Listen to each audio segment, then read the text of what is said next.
You're listening to the Huddle Up Podcast with Chad Jensen and Zack Kelberman. Join Broncos Country's deep divers at milehighhuddle.com and sound off. And now it's time to drop some knowledge. Welcome in, everybody, to the Huddle Up Podcast presented by Mile High Huddle and 24/7 Sports and powered now by Overtime Media. I'm your host, Chad Jensen. With me, my co-host, my partner in crime. You guys know him as your Denver Broncos reporter for 24/7 Sports. He is Zack Kelberman. Zack, what did Santa Claus bring you for Christmas this year? Santa Claus got me some nice things, helped me be a little more productive. Got a nice iPad. I got some things I needed for the winter, some nice clothes. It was a nice Christmas, nice holiday. How about you? You know what? I got some slippers. Nice. And a scarf too? You know, we were just talking about this off air, but like when you're a parent with more than one kid especially, you know, it really becomes focused on the kids, the Christmas does, you know, Christmas holidays and gifts and all that stuff. But absolutely, for me, I got some cool stuff, to be in all honesty. I got a watch, I got some slippers, I got some new clothes, so I'm happy. But making sure my kids are happy for Christmas, that's really, for me, what it really comes down to, you know? That's right. Number one. But Zach's tooled up now. You know, he's loaded for bear on this hunt. He's ready for anything as it comes to creating content. And, you know, we have to be, because we're super stoked to announce to you, our listeners, that we have joined forces with Overtime Media. And what that means is we're going to be hosted on a different platform. We're moving over from Spreaker to Megaphone, which is really exciting, and it's going to allow us to do a lot of cool things on the back end for our listeners from an analytics perspective. But also it means that Zach and I are going to be increasing the amount of times we come to you each and every week. So traditionally, and what we've done over the last, well, pretty much the life of the Huddle Up podcast, is we've come to you once a week. And Zach and I we've kind of done the gut reactions. Each and every week we react to the last game or the last big piece of news that hits or something like that, while Carl and Nick over on Building the Broncos, they kind of preview the upcoming game and the upcoming opponent or the upcoming event. And so moving forward, how this is going to change, partnering here with Overtime Media, is Zach and I are going to continue to do gut reactions, but we're also going to make sure we drop an episode and come to you at least twice per week. And who knows, each week it might be different, Zach. We might end up doing it 2 or 3 times a week. We'll see. There's going to be a lot of news this offseason. Very, very, very busy offseason. Coaching change, personnel changes, roster changes, and we will be podcasting as much as possible. If it calls for 3 podcasts a week, we'll be bringing 3 podcasts a week. We are very excited about this venture, and we want to thank everyone, all of Broncos country, for listening and tuning in. We love talking with you guys, engaging with you guys, interacting with you guys, answering the questions, talking about the Broncos. We wouldn't be doing this without you guys, so I really do appreciate it. Chad appreciates it. So we're excited about this venture. Can't wait to talk more Broncos with you this offseason. Absolutely. Make sure you're following the show on Twitter, you guys, at HuddleUpPod. Also, if you haven't done so, this is absolutely crucial. Take some time, leave a creative review wherever you're listening to the show, but especially if you're on iTunes or Stitcher, make sure it's a 5-star review, you guys. You have no idea how much that helps us grow and reach new listeners. It's a huge thing, especially for iTunes and Stitcher, so take some time and do that. And then other than that, we got to jump in. In fact, you know, we could just go straight to a gut reaction and break down that impotent and pedantic performance by the Denver Broncos on Christmas Eve. But what's the point? I mean, here we are now basically 2 days removed, right, Zach? I mean, the sting and the disappointment, although it's still deep in our bones, it's kind of worn off. So we figure we kind of talk about and focus more today's episode on what's on your guys' mind, what's on y'all's mind in Broncos country. We're going straight to the Mile High Mailbag because we are your football priests, and each and every week, Zach and I are here to provide you that absolution, the answers to your burning Broncos questions. And our first one here, let me pull it up. It looks like it's from Zach on Twitter at Baxter_14. He says, great name. Yeah. Except, you know what? He's one of those rubes that spells it with an H. Never mind. I take it back. But you know what? There's H, and then there's just ZAC. And ZAK, you know? I mean, I got everything. But anyway, he says, what the heck do you do from here? Who do you bring in for free agency? Who do you draft? I just don't see the light at the end of the tunnel. I understand that there's some young building blocks on the offense, but man, the secondary looks depleted. So he's kind of firing at us all 6 shots at, he's emptying his chamber on us there. So if we're going to try and focus this question into one thing, let's just say, as far as a free agency focus, we'll get to draft stuff, I'm sure, later in the mailbag here. But from a free agency focus, the whole point of free agency, Zach, is, and I'm addressing, of course, my partner in crime here, Zach, is you want to fill the most needed roster holes, the most apparent roster holes in free agency, so that by the time you get to the draft, right, you're not reaching. And so in that spirit, what do you think the focus should be, answering for our boy here, Baxter 14, on free agency focus? I mean, it's really going to be at the discretion of the next coaching staff what they want to do. If they think Case Keenum can be the answer, if they can be the quarterback for next season, they're not going to push hard for a quarterback. If they don't think that, maybe they make him a backup or even release him and they go after a quarterback. Not a lot of great options out there.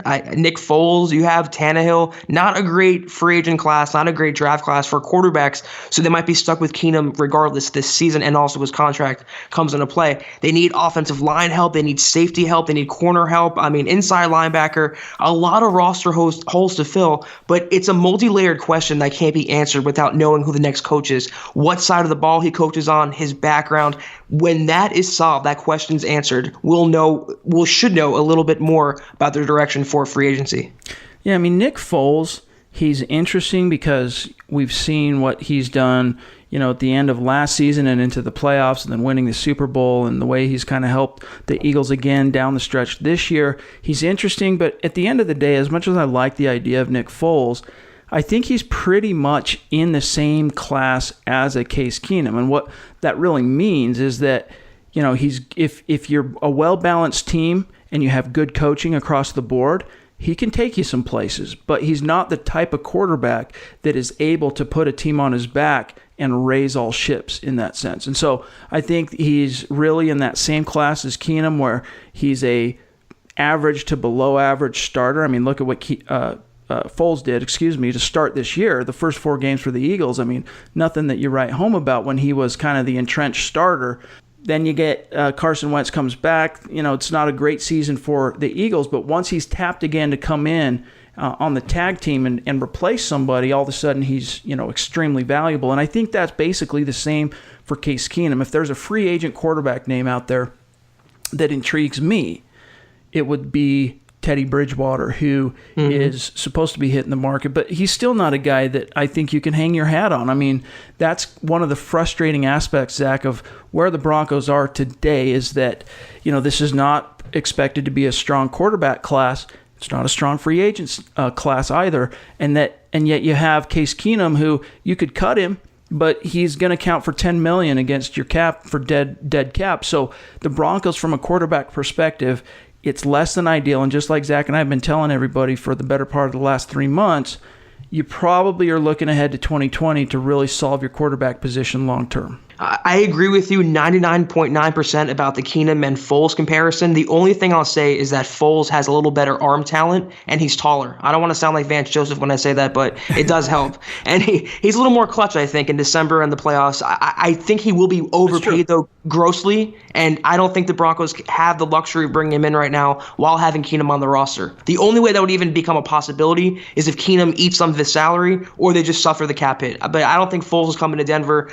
Some team will overpay for him, and I don't think he's worth that money. So I do agree with you. There's not a lot of quarterbacks in this open market in this upcoming class. You don't really get lucky too often. No Peyton Manning to walk through that door that often. Yep. So Bridgewater, Tannehill, Foles, it's not the right time to get one. They had to have one on the roster already, and that again is why Chad Kelly hurts so bad. That is why Paxton Lynch, that failure hurts so bad. They don't have a young quarterback on the roster. And I personally agree with you. 2020 is the year to get one. I don't like the free agent class. I don't like the draft class. 2020, they're going to just have to find a way to get there in the meantime.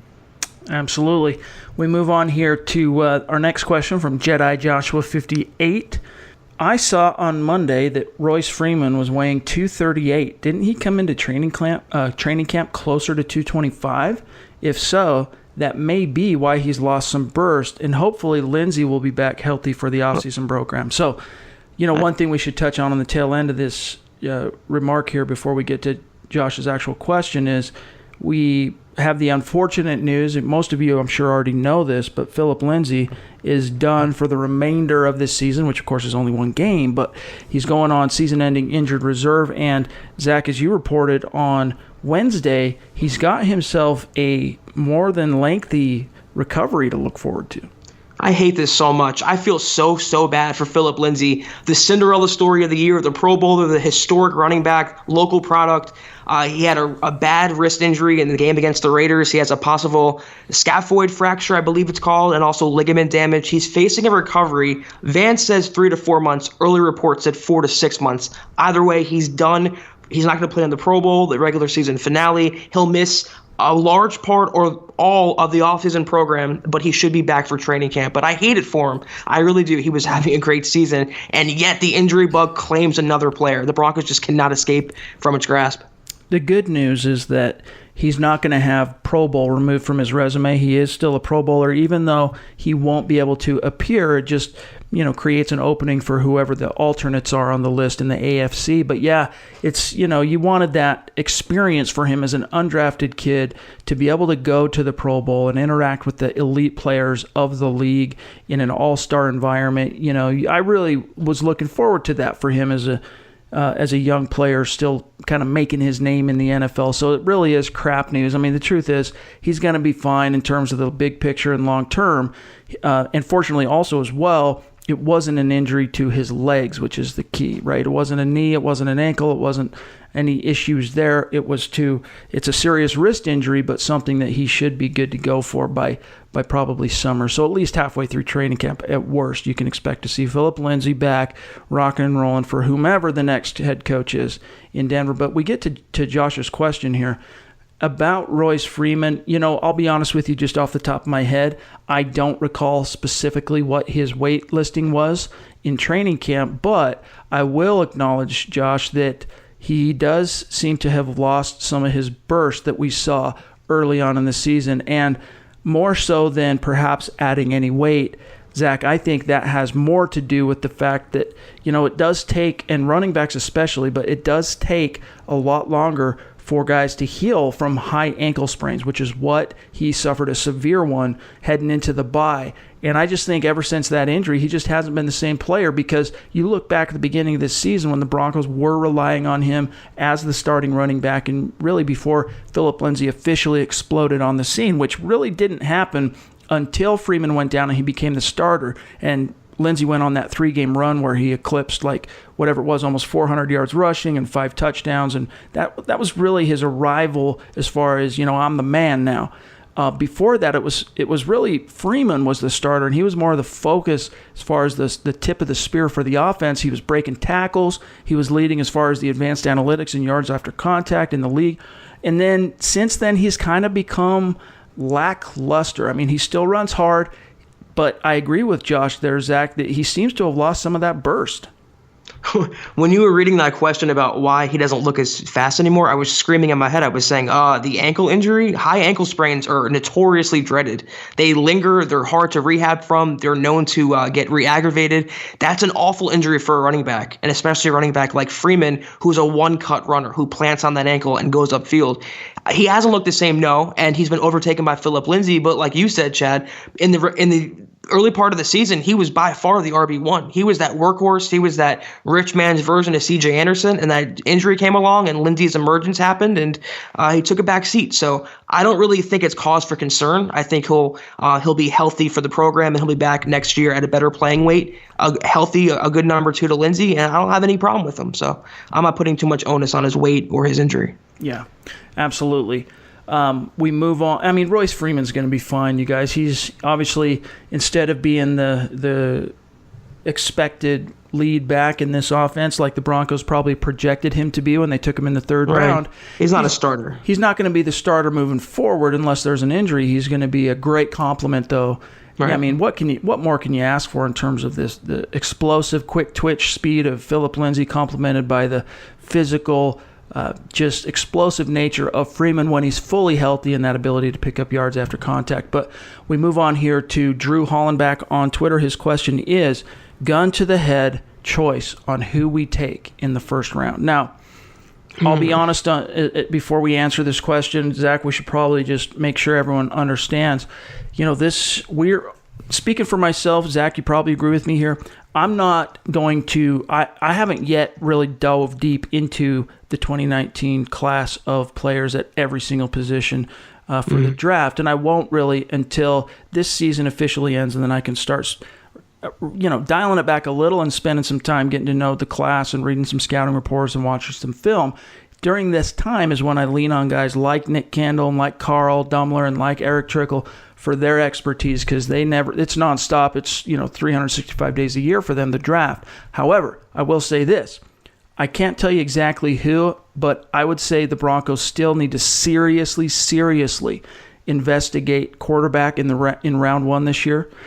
I mean, you never know who's going to emerge from the bowl games, from the college all-star games, from the Senior Bowl and the Combine. I mean, Carson Wentz this time in 2015, he was an intriguing quarterback prospect, but no one really expected him to be the type of quarterback in which teams would sell the farm like the Eagles did to move up and draft him number 2 overall. And I'm not saying that's going to happen in 2019, Zach, but you never know what can emerge and the way events can coalesce as it gets closer to the draft and all the events kind of take shape. But for me, it would be quarterback. If the Broncos determine there's not going to be a guy worthy of taking using a number 1 pick on, I would say corner. And as far as cornerbacks right now, I like DeAndre Baker from Georgia. I like Greedy Williams. I like the kid from Washington, Byron Murphy. So there are some intriguing corner prospects, but I think you have to, if you're not going quarterback, I know it's a deep defensive line class, which Nick's been telling me week in and week out, so you can get some D-line help later on. I'm going corner. Yeah, I'm with you on the draft stuff. My evaluation really hasn't started till the season ends. That's when I go into draft mode. So I'm with you there. I'll defer to Nick and Carl on that stuff. But again, it's got to be an offensive position, and it also depends on the next coach. It's a layered question. If the next head coach thinks he can win with Keenum, they're not going to go for a quarterback in round 1 more than likely. And right now, there's no quarterback to take in round 1. Justin Herbert, he announced today, is staying at Oregon for another year. He's out of the picture. That thins an already thin quarterback class. I don't want Drew Lock in round 1. I don't want Will Grier. There's not a top flight franchise quarterback in this year's draft. So if they don't go quarterback, which I agree is a major need, I am also thinking cornerback. I'm with you on Greedy Williams. I'm with you on Baker.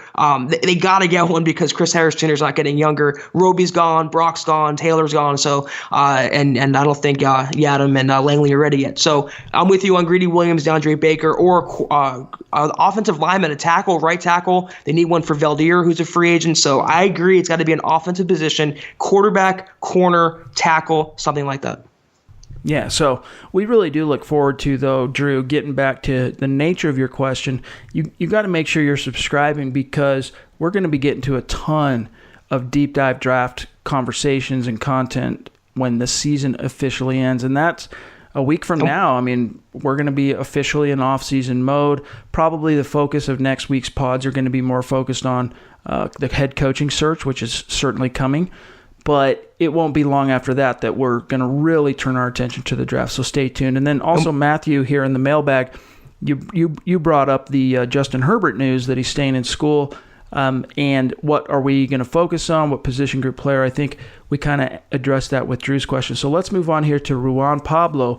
His question, Zach, is if the Broncos get rid of Emmanuel Sanders, which wide receiver do we see the Broncos looking for in the free agent crop to lead these young receivers, or would you even let them without a veteran? I'm not sure what he means there, and using the cap space for another position. So let me just sum this up. If the Broncos end up getting rid of Emmanuel Sanders, do you hang your hat on what you have with this young trio, or do you go out and try and find yourself a veteran to come in and kind of pace everybody, set the standard so that you have a little bit of experience in that group?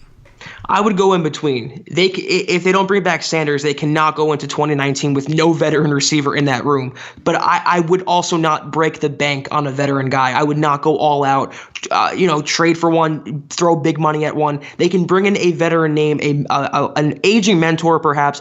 I don't know any names yet. I don't know who's going to be a free agent for sure. I don't know the situation. Let me just name a few, just so you know. Okay. I just pulled it up on Spot Track because I didn't know off the top of my head either. Let me just list a few. You got the old man, the gray beard, the long tooth, Larry Fitzgerald. You got Randall Cobb from Green Bay.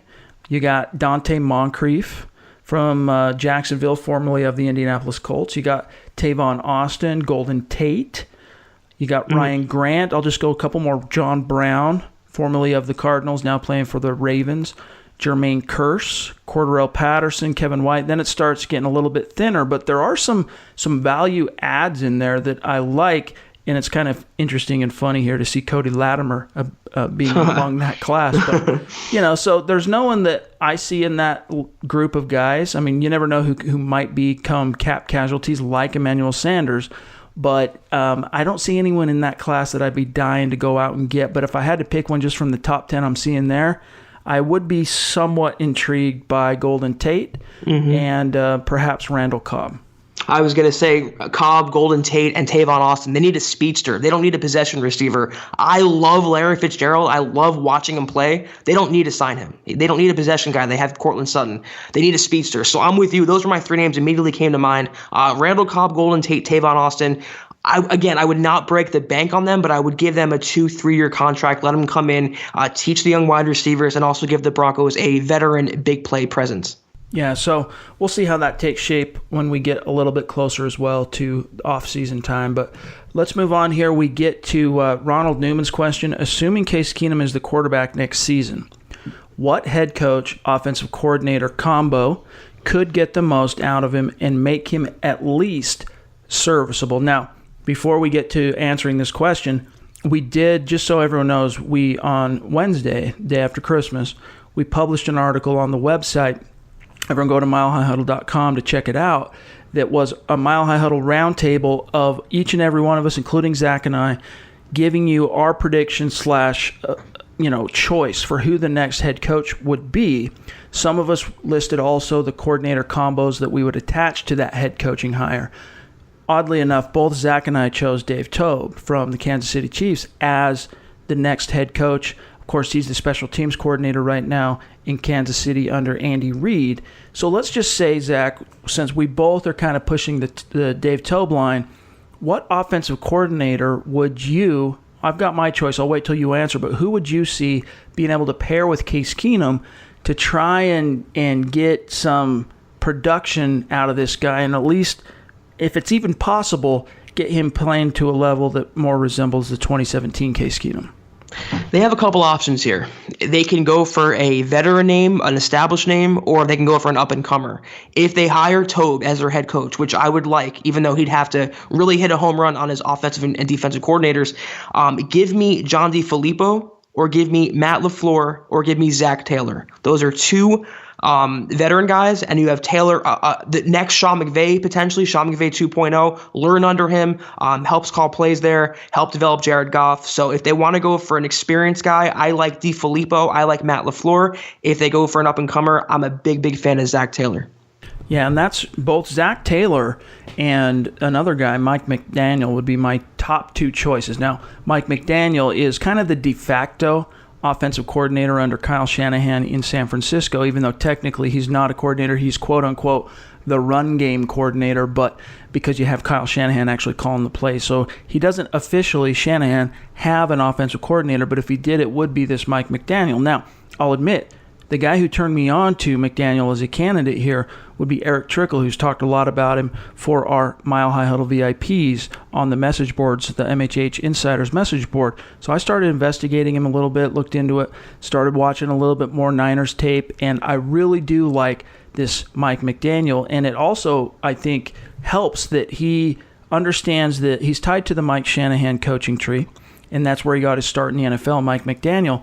But similarly to his boss, Kyle Shanahan, he is the type of football mind who is, he's got his base philosophy, which is that West Coast zone blocking scheme type of philosophy, but he's been able to also merge cutting edge innovation in the way that the NFL game is going so that you've got a really good cutting edge mix of the two. So I'm with you on Zach Taylor.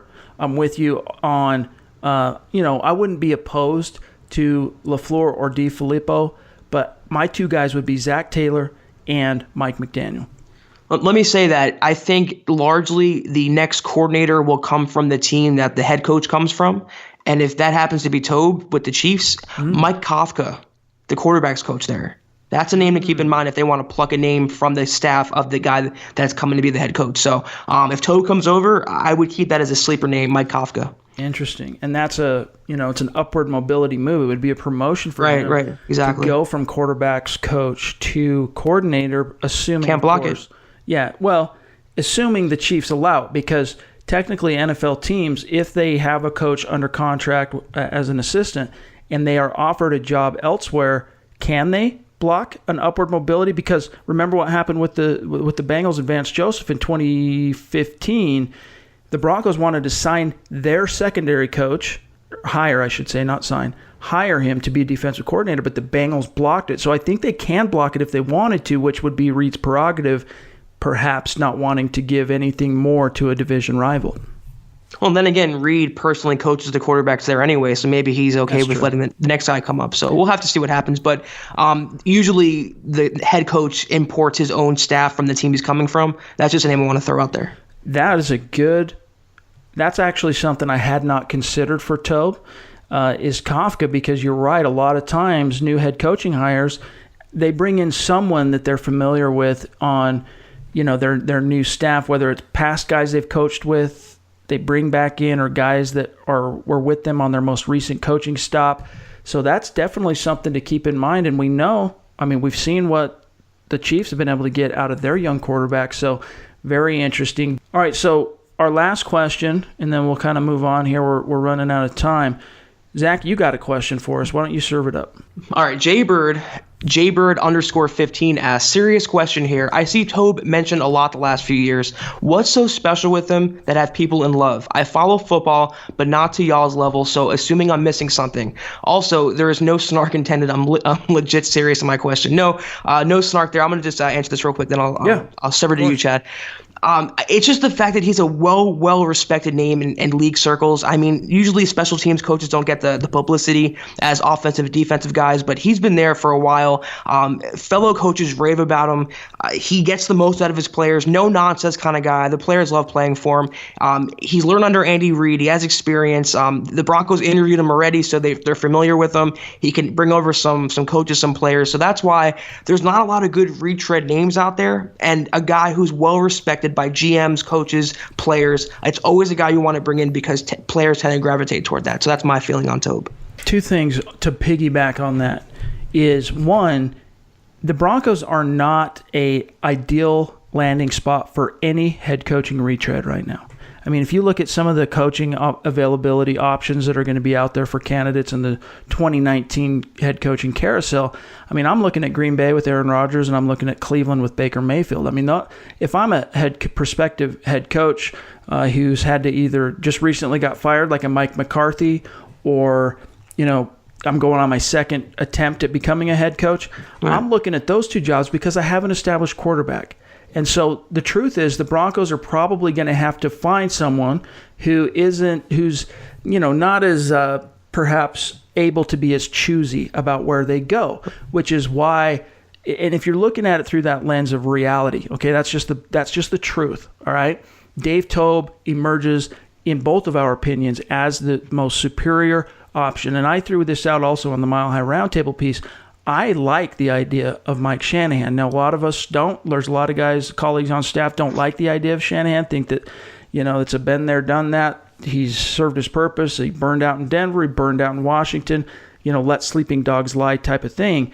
I don't. I think it could be something. But we all know, so long as Joe Ellis remains in control of the team, John Elway answers to Joe, and he's not going to allow Mike Shanahan to return. So that's the one thing to keep in mind also as it relates to Dave Taub. The other thing is Andy Reid. So branches that have sprung off the Andy Reid coaching tree in the modern NFL have been astounding successes. Look at what Doug Peterson did for the Philadelphia Eagles, winning their first ever world championship last season, beating the Patriots in the Super Bowl, which we all went, heck yeah, you go, boy, beating Tom Brady and Bill Belichick.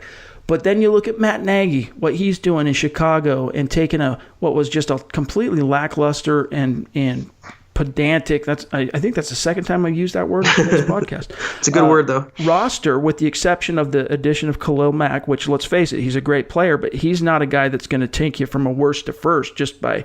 I mean, if he were that caliber of player, he'd have been doing it in Oakland each and every year. So you got to point to what Matt Nagy's been able to do in Chicago as well. And so one thing about Dave Taub that I think should really excite any and all Broncos fans as a prospect is the fact that he brings competency to the table. Look at Vance Joseph, for example. Week 16 on the road in Oakland, that was about as unprepared a Denver Broncos team as I've ever seen take the field. I mean, they didn't know whether they were foot or horseback. Okay, they were completely disorganized. Vance Joseph has continued to be terrible in his decisions to challenge plays. Dave Taub is a guy who can come in from an organizational perspective and really make sure ducks are in a row from a preparation perspective, make sure everyone's on the same page, be a good organizer, and make sure that going into each and every throwdown, the Denver Broncos are loaded for bear. They're ready for anything. They're prepared.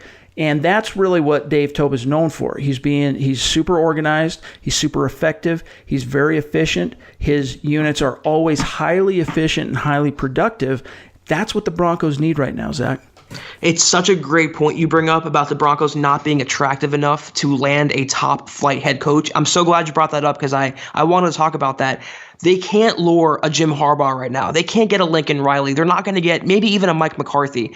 No one wants to come in here, a franchise that's so far removed from winning. It's crazy that it sounds like that, with no quarterback in place, working in a stadium that has no name, no sponsor, no owner, with under John Elway. They're not good enough right now to land a top flight coach. So they might have to settle for that second tier. And I think Taub is if not among the first tier, definitely among the second tier. And like you said, Chad, they don't need the next, Bill Belichick. They don't need the next Steve Walsh. They need just a competent head coach, a guy they're not going to lose because of, they can win because of, they're not going to win in spite of. Just a guy who gets the most out of his players, who's not going to lose the locker room, keep it together, let the coordinators do their job, and then just let the talent take them the rest of the way. So that's why I like him. He brings a steady hand. He brings experience, something Joseph never had. He's seen the NFL from many different perspectives, and I think he'd be a good hire.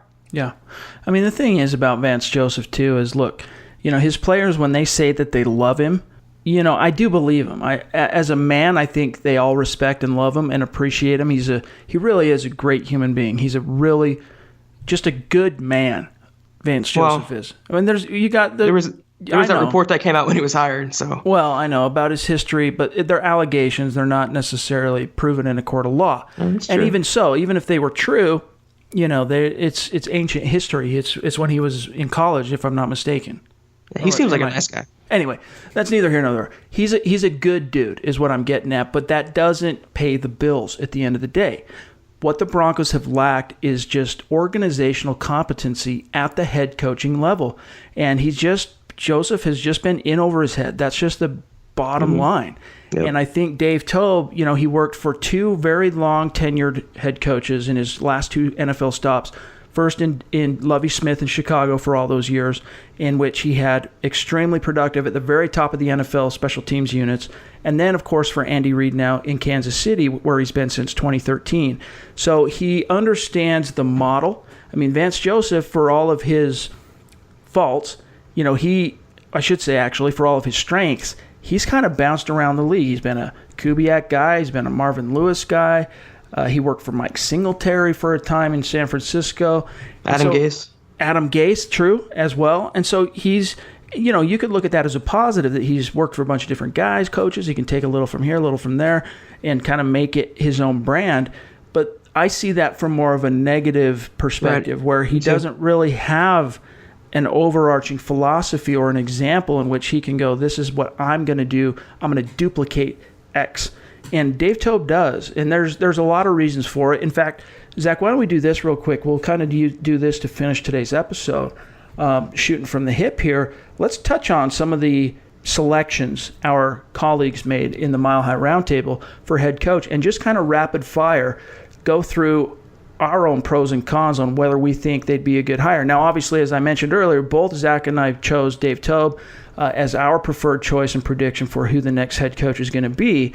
But each and every one of these, there's pros, there's cons. I'm going to run through these real quick. I'll name who they got. So, obviously, Khalid Al-Shami, he also chose Dave Taub. He was the only other person besides Zach and I to choose him. So we'll leave that as a lie. Good job, Khalid. The next one comes from Josh Carney. Now, this is a weird one. This one actually took me by surprise. He chose Mr. Matt Eberflus, who is currently the defensive coordinator of the Indianapolis Colts. And he's another guy similarly to Vance Joseph, who's been a career assistant position coach, got 1 year of defensive coordinator experience this year in Indianapolis. Before that, he was a linebackers coach for the Dallas Cowboys, gets his first shot at being a coordinator. And the Colts, similarly to the Dolphins that year in 2016, they're kind of pushing for a wild card. But one thing different where his road diverges from Vance Joseph is he's got a top 10 defense heading into Week 17, whereas Vance Joseph's defense in Miami is his 1 year of a coordinator experience.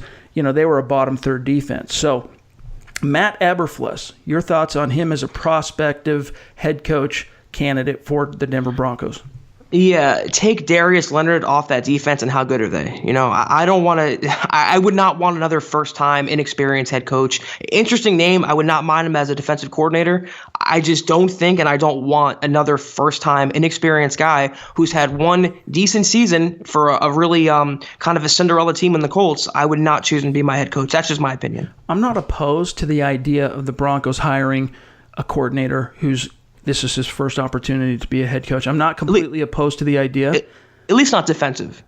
Well, and that's fine. I hear that too. I just don't want it to be a guy with 1 year of coordinator experience.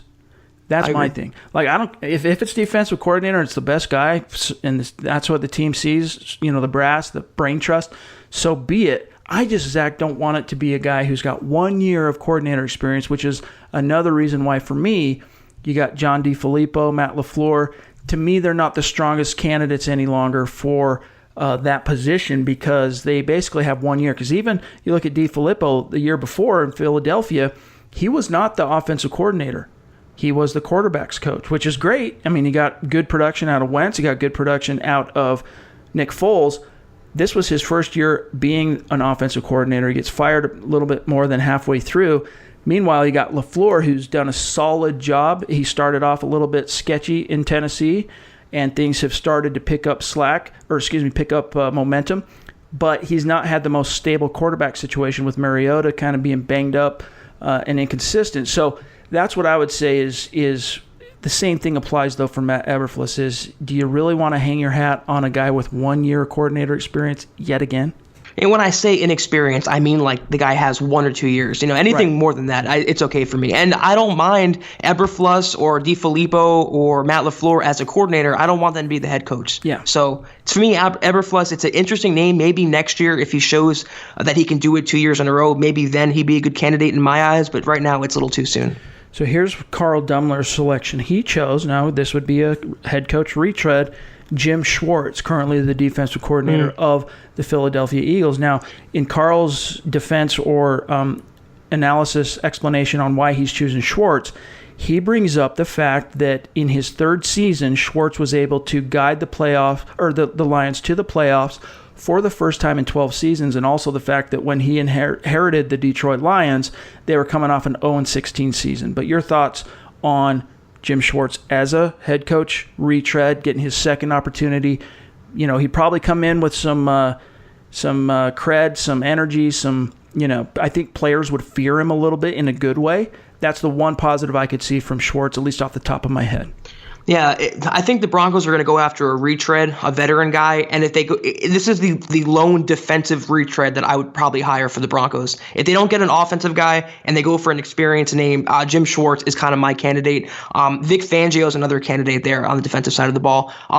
What I like about him, I don't want another defensive coach, but he's a hard-nosed type. Right. He's a spit and vinegar kind of type. He's the complete antithesis of Vance Joseph, and that's exactly what this Broncos team needs right now. Some accountability, some fire, some passion. I'm all for it. If they do hire Jim Schwartz, I think he'd be a good choice, and he can import some assistants from his team, which also they have some good assistants there. Yeah, and he also springs off the Bill Belichick coaching tree, even though it goes way back to the 90s and their time together in Cleveland.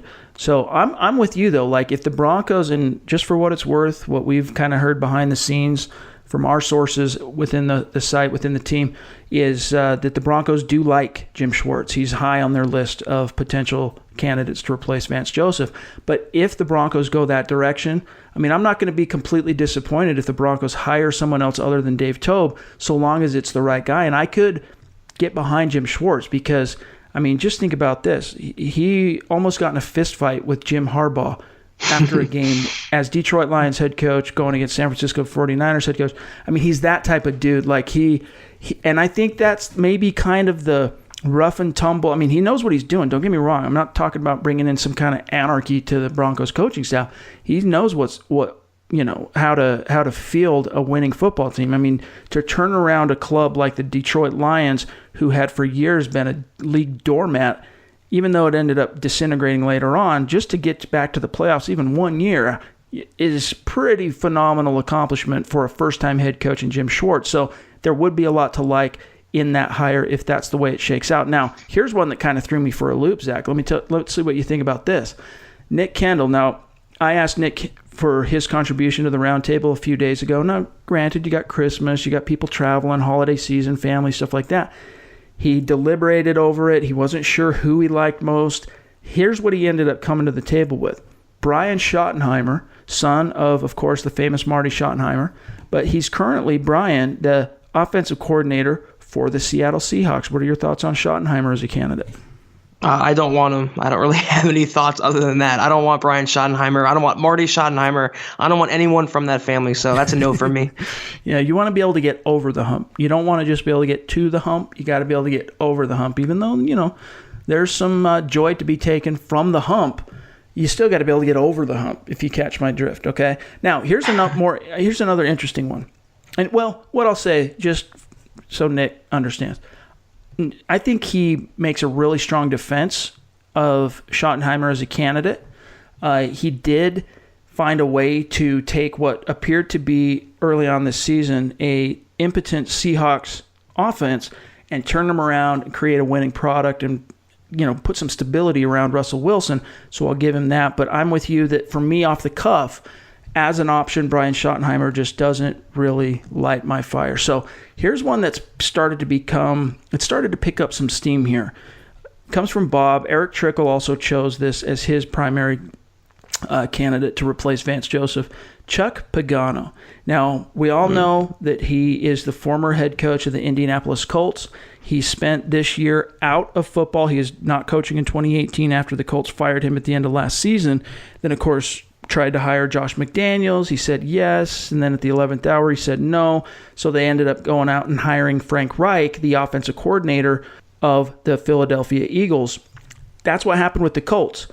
Chuck Pagano, he stayed out of coaching this year, and the Broncos, we know, were kind of interested in him at the end of last season. They was like, well, what are your interests? Would you want to come in and be a coordinator? Where are you at with your coaching career? Do you want to be a head coach? What's the deal? He wanted to take some time off, but now he's had a year to kind of rest, rejuvenate. Zach, what would your thoughts be on Chuck Pagano, who everyone thought he has a winning record as a head coach, but a lot of people thought he got a raw deal overall because of he was basically tied down to the worst GM in the modern game, which most people agree, football minds agree. Ryan Grigson has been one of the worst GMs in the NFL over, let's just say, the last decade. I would say Matt Millen's up there too, but he doesn't really do it for me, Chuck Pagano. Another guy that it's probably best suited as a coordinator, not a head coach. Someone like Todd Bowles, better coordinator than a head coach. Some guys just cut out for that. Maybe even Vance Joseph. I wouldn't despise it as head coach. It's not my preference at all. I'd be okay with him being the DC. I don't want him as the HC. Great guy, great. When he beat cancer, great story. I just don't want him as the head coach of the Broncos. Yeah.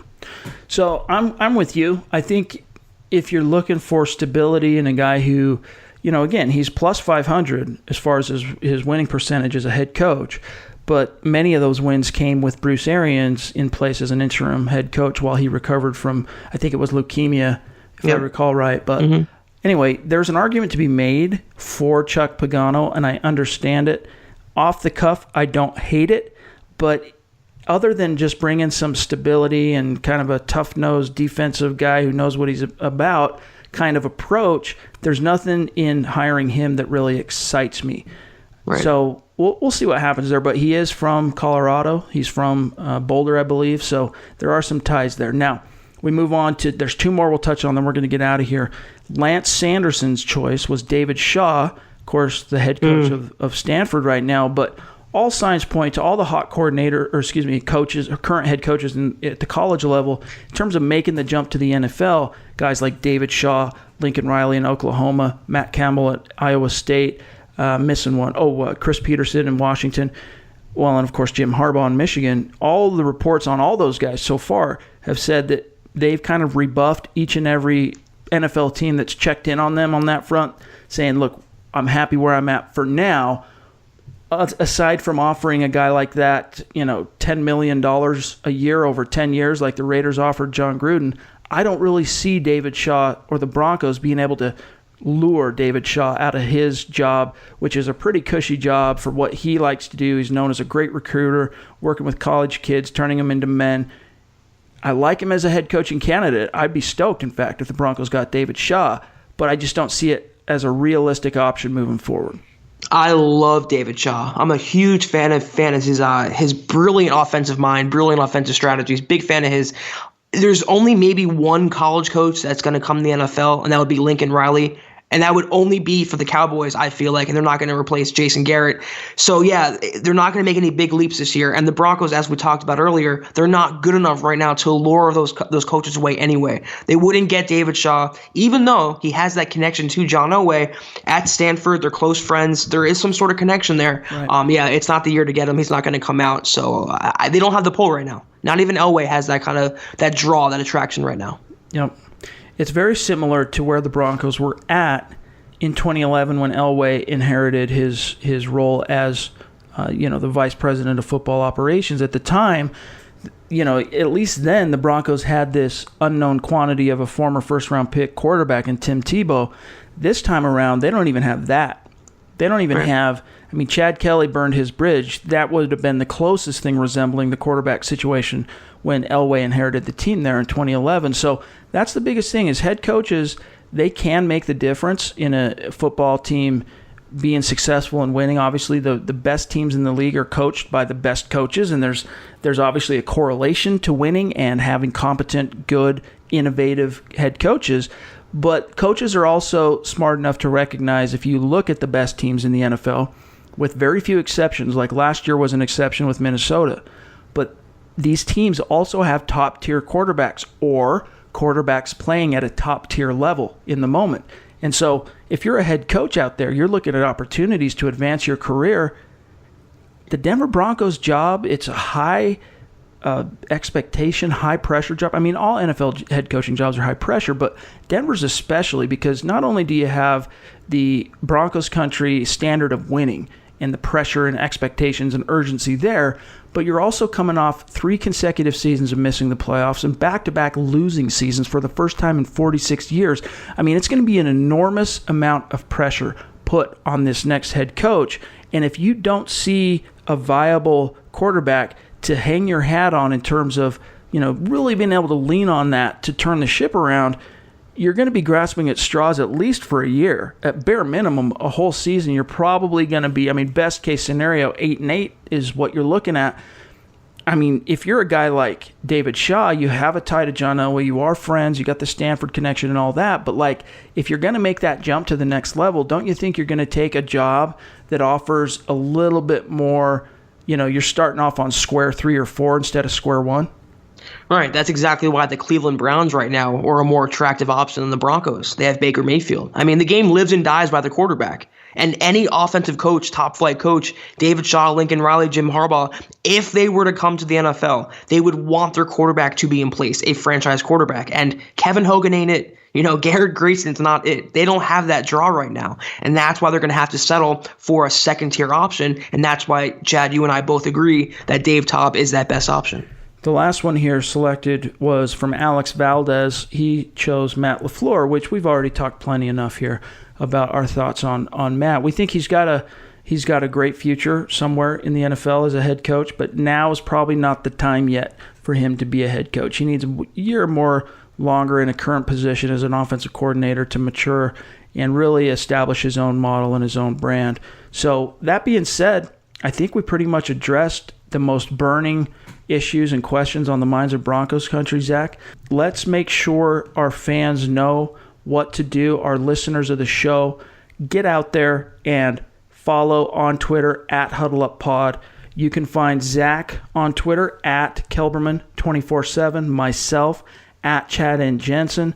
Give us a follow, and especially if you want to be able to get in on the Mile High Mailbag each and every week. Now, we don't make every episode about the Mile High Mailbag like we did today, but we do get to questions in the Mile High Mailbag at least once every single episode. If you want to be able to get in on those, you got to follow the show on Twitter at HuddleUpPod. Also take some time to leave a creative review, give us a 5-star rating. If you really want to support the show and help us grow, that's a great way to do it. And other than that, Zach, my friend, my partner in crime here, all the listeners, if we don't talk to you between now and January 1, 2019, Happy New Year. Be smart, be safe, take care of yourself, and here's to good things on the horizon for you personally and, of course, your favorite football team, the Denver Broncos. Happy New Year, Chad. Best to you and your family. Happy New Year, Broncos country. It's been a tough season, but just know after January 1st, new coaching staff, new changes, new personnel, maybe new quarterback. Exciting year ahead. Keep your head up. That's right. Keep your head up. Keep your chin up. We'll be back talking to you here soon. For Zack Kelberman, I'm Chad Jensen. Talk to you then. You've been listening to the Huddle Up Podcast. Join Broncos Country's deep divers at milehighhuddle.com to keep the conversation going.